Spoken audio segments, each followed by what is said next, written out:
So on the 18th of October, when the S&P 500 was at all-time highs, I decided to invest £100 every single day into the stock market to see whether or not it will be a good idea to dollar cost average our ways into the stock market highs. So since then, it is now 37 days after that. And in those 37 days, 30 of those days have been days where the stock market was open. And in total, I have deposited £3,000. So at the end of the 30 days, how has our strategy of dollar cost averaging £100 every single day into the FTSE All World paid off? Did we achieve more than if we had lump summed £3,000 back then?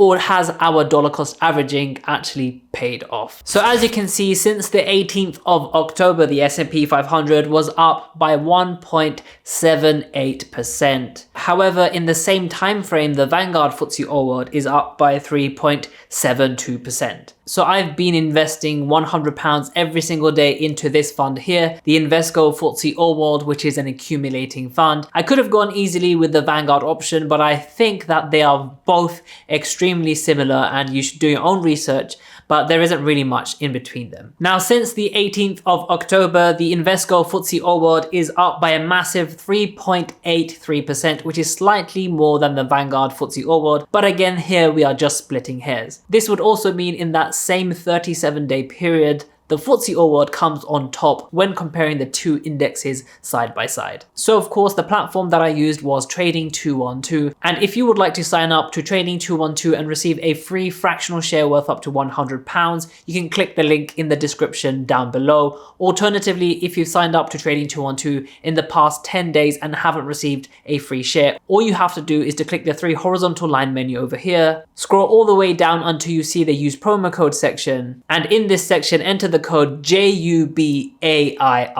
So in addition to doing the £100 every single day into the FTSE All World, I also did £10 every day into the S&P 500 over the exact same period. So stick to the end for a result overview of that. So you can see here from this graph on Trading 212 that the Invesco FTSE All World in the past month is up by 4.42%, which is actually really good, especially since we have been at, all-time highs for a while now. So on the 18th of October, if I had just lump summed £3,000, we would have £3,114.90 today. So if I scroll here and go to the pie that I made £100 every day, so you can see that at the end of day 30, we are up by £99.82, which is a return, Trading 212 calculated, of 3.33%. Now, if we had lump summed back in October the 18th with £3,000, we would actually be £15.08 better off. So in this case, in this experiment, lump summing has won compared to dollar cost averaging in the Invesco FTSE All World. Now you can see here from the past month graph that, I have been investing every single day that the stock market was open. This means that on Saturdays and Sundays, no investments were made as the stock markets were closed. You can also see how much variation we have day to day, in the stock market. You can see at some points we were down by over £15, down by over 1%. And then at some points we were up by over £30, over £40. And then even some points this month we were up by over £100, which just goes to show that, in the stock market, in the short term, there are plenty of fluctuations. So if we scroll down for the details, during those 30 days, I have managed to buy 561.25 shares in the FWRG. My average buying price being 534.5 pence or £5.30. And just from this graph alone, you can see there are incredible changes that happen on a day-to-day basis. For example, after the US election results were, announced, a huge spike we've seen, with the S&P 500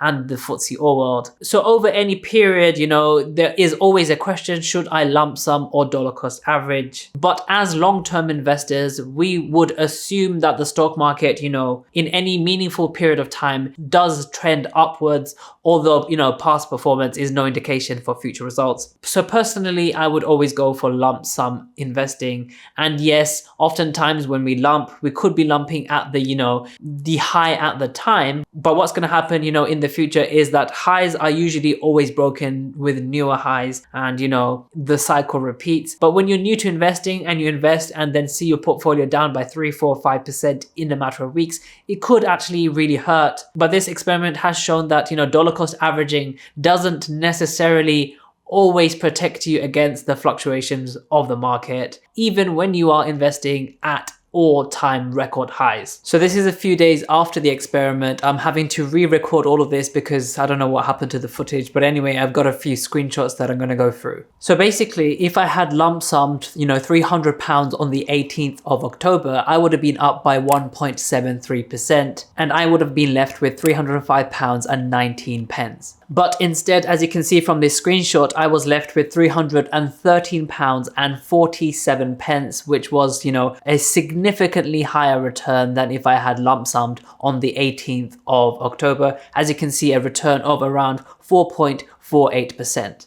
Since then, I've still continued to invest £10 into the S&P 500 every single day. This is day 32 and I'm up by £13 and 64 pence. But what I wanted to show you is over the course of the experiment, the fluctuations that we saw with the S&P 500 was very similar to what we saw with the FTSE All World. Perhaps the day-to-day variation was even higher on the S&P 500, which meant that our dollar cost averaging actually allowed us to reduce our average buying price so often, 30 days of doing that. And for this experiment, dollar cost averaging seems to have, actually paid off. We got more than a double of a return with what we would have got with just lump sum investing. Now, this experiment just shows that even within the same time period, two different indexes or indices can behave completely different. And just by looking at a graph and, taking points A to B and calculating results like that, that is not a representative way of how the stock market works. The stock market is full of fluctuation. If you invest regularly, you could be reducing your average buying price, but at the same time, if you lump sum, you could be thinking that the stock market goes in one upward trend. So there's so many decisions to make,